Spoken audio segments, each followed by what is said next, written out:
What's up, everybody? Welcome to the Mark Z Drumcast. It is a snow Tuesday. It's a snow day. I've got a snow day today. And while I will miss my students and one of my student bands, it is a snow day. So it's a day of just hanging out, staying warm. I already shoveled this morning. But it is about, hanging out at home, staying warm, getting some other things done when you normally would be working. Taking care of some projects around here, including cutting my co-host's nails. Louis getting a pedicure and a manicure, if you think about it. Well, he doesn't really have hands. He has 4 feet.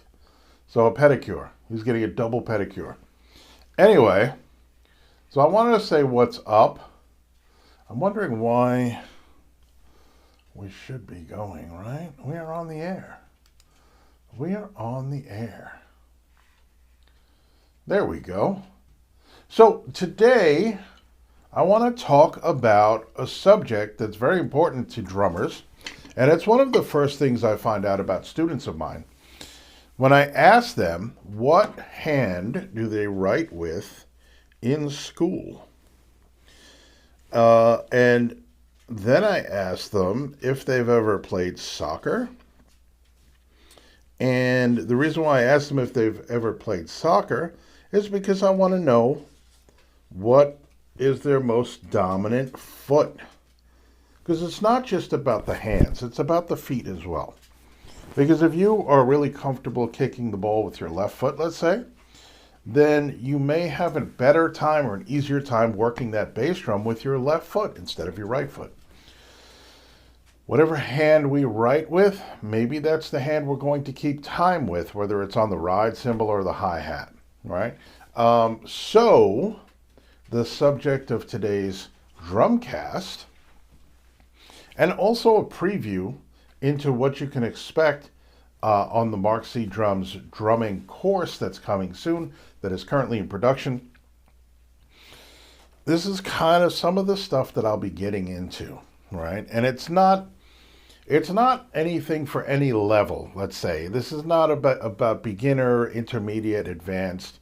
It's not really about that. It's about the stuff that is involved with drumming, that is not necessarily like direct technique or concepts or ideas of drumming, but this is stuff that's kind of important to know about, but maybe it's not exactly related to the physical act of drumming.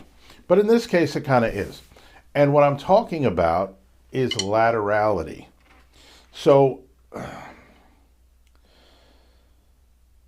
laterality really just talks about dominance on one side or another. Now let me see, because I want to have something accurate. Okay. The preference of most people for using one side of the body over the other. The right hand over the left, or the left eye over the right. In neurology, laterality is used to specify which side of the body or which hemisphere of the brain is dominant, okay? So we're talking about what's your dominant hand, what's your dominant foot. And the reason why that's important is because we do have a dominant side. Most people do. I know I do. And for me, it's my right hand, my right foot. If you have mixed dominance, which can happen. For example, I write with my left hand. I do everything else right-handed. So when you say, when I might say, yes, I'm a lefty. Well, I only write with my left hand. I do everything else with my right hand. So can I really be considered a lefty? I just write left-handed. I kick a ball with my right foot.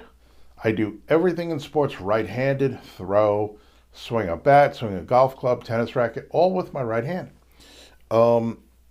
Fork, eating, right hand, brushing teeth, right hand, but I write with my left hand, which is still a mystery to me. I don't understand. So how does this pertain to drumming? Well, it absolutely has to do with our dominant side.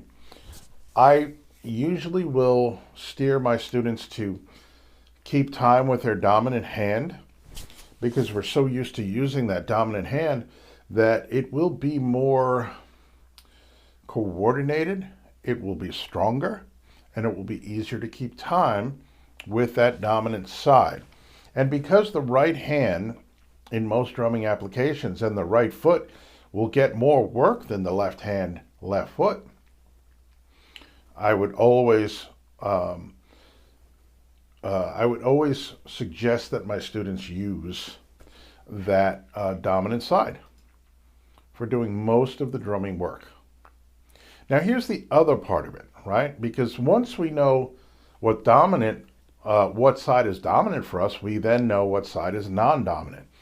And once we know what side is non-dominant, we know that we will have to put in extra work to the non-dominant side.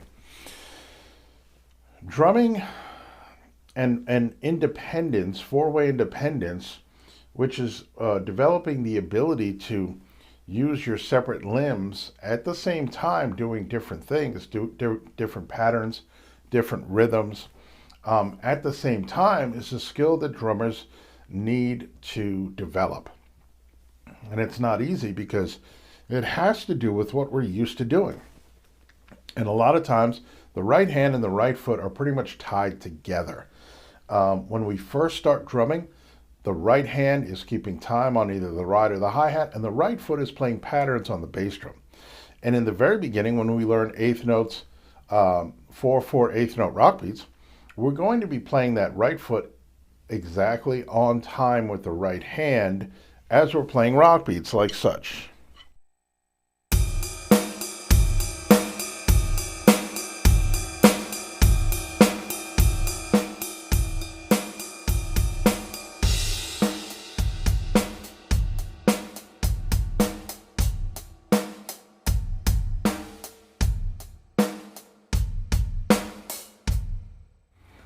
So in the rock beats, whenever I'm hitting the bass drum, it's the same exact time I'm hitting either the ride or the hi-hat. So when we start to get deeper into independence, we want to start to kind of discourage that behavior. And we want to teach the right foot to play patterns independently of the right hand. So in the beginning, we learn how to play them together. Then we start to gradually learn how to play them independently, right hand, right foot. Same with the left hand on the snare drum. We want to now start to learn how to play notes that are not exactly hitting on the ride cymbal or the hi-hat when we're playing snare drum parts. So drumming is about relationships between the limbs. And if you've been playing for a while, do a little experiment. Check out the relationship between the right hand and the right foot. And then try to do the same things that you could easily do with right hand, right foot, with right hand, left foot, right? Start to try to challenge and see what kind of relationship the left foot has with the right hand. Same way, right foot, left hand, because when we're taught rock beats in the beginning, we're taught to play the bass drum on the 1, the snare drum on the 2, the bass drum on the 3, the snare drum on the 4. So we're not playing the left hand with the right foot at all. So if we then try to keep time with the left hand and then try to do right foot bass drum patterns in coordination with the left hand, we're going to notice something. We're going to notice that that relationship is not as strong as right hand or right foot. Okay, but for those of you out there, individuals, take your dominant sides, your dominant hands and feet, where you play the most together, and then try to switch it up and see what happens. For me, if I play left hand hi-hat and right foot bass drum and then right hand snare drum, it's going to feel awkward, it's going to feel weird, it's not going to be as strong, it's not going to be as solid, because I just simply do not have the relationship between my left hand and my right foot, or for that matter, between my left hand and my right hand. In the opposite way, where my left hand is playing time and my right hand is playing 2 and 4 on the snare drum. Usually my right hand is playing time, many more notes than my left, and my left hand is playing snare drum on the 2 and 4. So once we realize that we do have a dominant side and a non-dominant side, we could start the work of getting that non-dominant side to work a little more, right? That non-dominant side to start to get faster, get more coordinated, stronger, to have more endurance, and to have more control. So this is the idea of laterality and how it applies to drumming. So as we get further into my course, I'm going to dive deeper into this. I've given you the definition of laterality, and now I'm talking about how it applies to the drums. Couple of quick ideas, some easy ways that we can begin to bridge that gap, bring the non-dominant side closer to where the dominant side is. I'm not going to say it's going to be 100% that we're going to be able to get our non-dominant side and our dominant side to work together or to be as strong as each other, that we're going to achieve optimal balance. I'm not going to say that, but I will say that we can make huge improvements on the non-dominant side, and we can expand our abilities in doing so, where now we can do a lot more things with the left hand, left foot that will add to our drumming and add to the interest of what we're playing, because we've begun to work on that non-dominant side. All right, so let me give you a quick example. What I'm going to do is I'm going to play a simple rock beat, and whatever level you want to, whatever level of difficulty you want to use for these exercises is up to you. It depends on where you are in your journey as a drummer.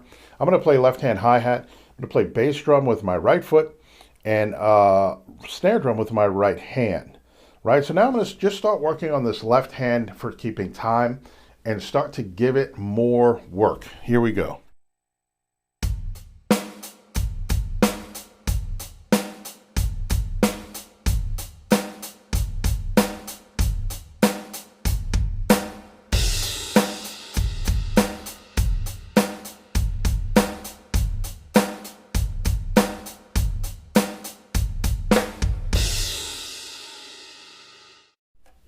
So for me, that felt kind of good because I have been working on my left hand keeping time. It felt pretty steady, but it's definitely not as smooth as when I play time with my right hand. Here's the other thing we can do, because now we have to address the left foot.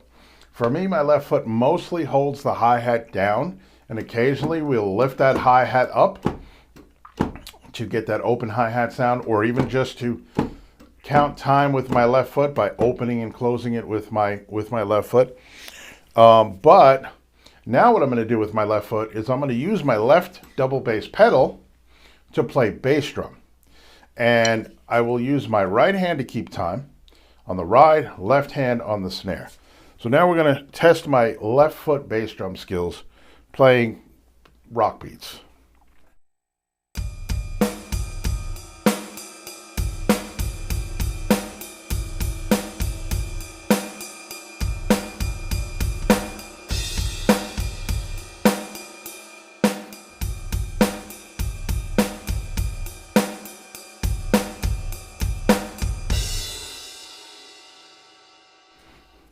Again, not terrible, not great.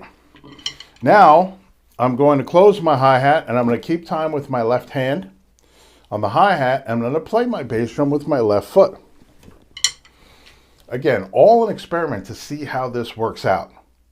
If you do this experiment and it comes out perfectly and it sounds just like it does on the other side, good for you. Here is left hand hi-hat, left foot bass drum.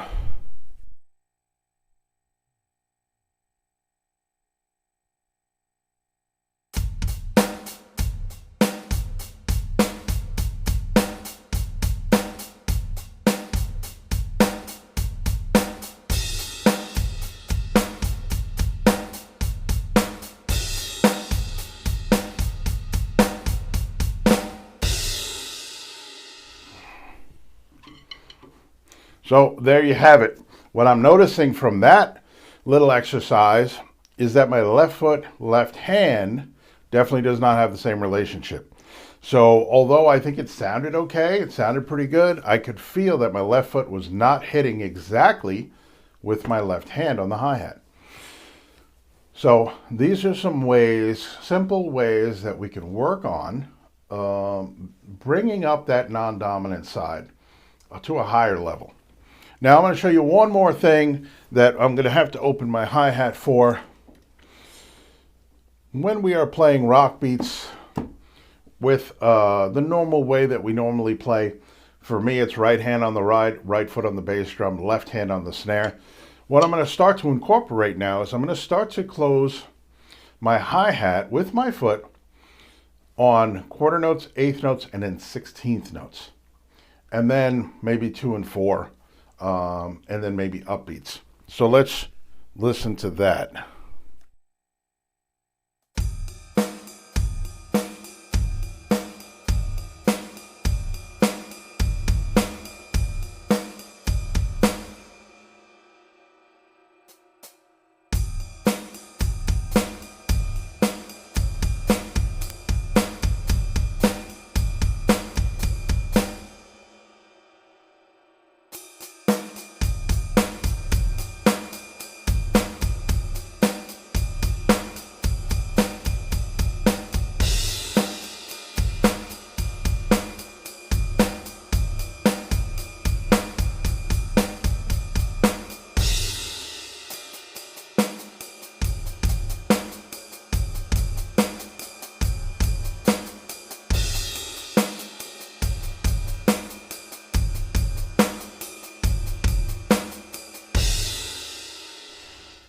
You'll notice when I went to 16ths with my left foot on the hi-hat, I took the tempo down because my left foot is not used to playing 16th notes while I'm doing other stuff. Again, pretty good, not great, but this is a great way to start to develop that left foot control, power, and speed by just giving it more work. We're just giving it more to do.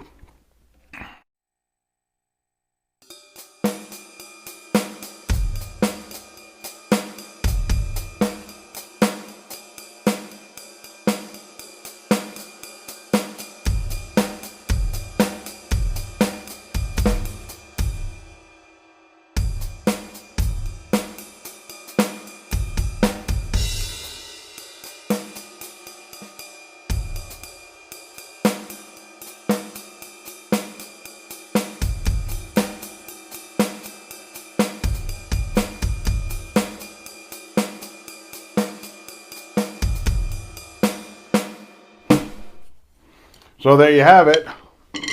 Upbeats with the left foot. Not very successful at all there. But again, that's something that we work on. We start to work on these things and we get better at them. So there you have some exercises that you can do to even out your dominant and non-dominant sides. We'll talk more about this in upcoming shows, drumcasts, and certainly in the course. We'll get way more in depth on that. If you want to stop by my Patreon, Mark Z Drums at patreon.com, you can go ahead and sign up for free. And then when my course becomes available, it will be available to paid members and patrons. And if you should decide that you want to jump on the course and get the course, you can just go ahead and sign up. It's $3 a month and you will have access to my course and it will be uploaded on a regular basis. And then whatever is up on my Patreon will be yours to use and view and learn from and get whatever you can out of it. So please visit all my socials, Mark Z Drums, across all platforms. Mark Zapata Drums on YouTube, where I do my drumcast every Monday, Wednesday, and Friday, except when the schedule gets messed up. Like today, we have a Tuesday show. But I try to be on every Monday, Wednesday, and Friday on Twitch and on YouTube. So thank you for joining me. If you have any questions or comments, please leave them in the comment section. And thank you for your support, whatever it is, whether it's a follow, a share, a like, a subscription, a comment, a question, whatever it is. I appreciate your support. And thanks for watching. And I will catch you next time.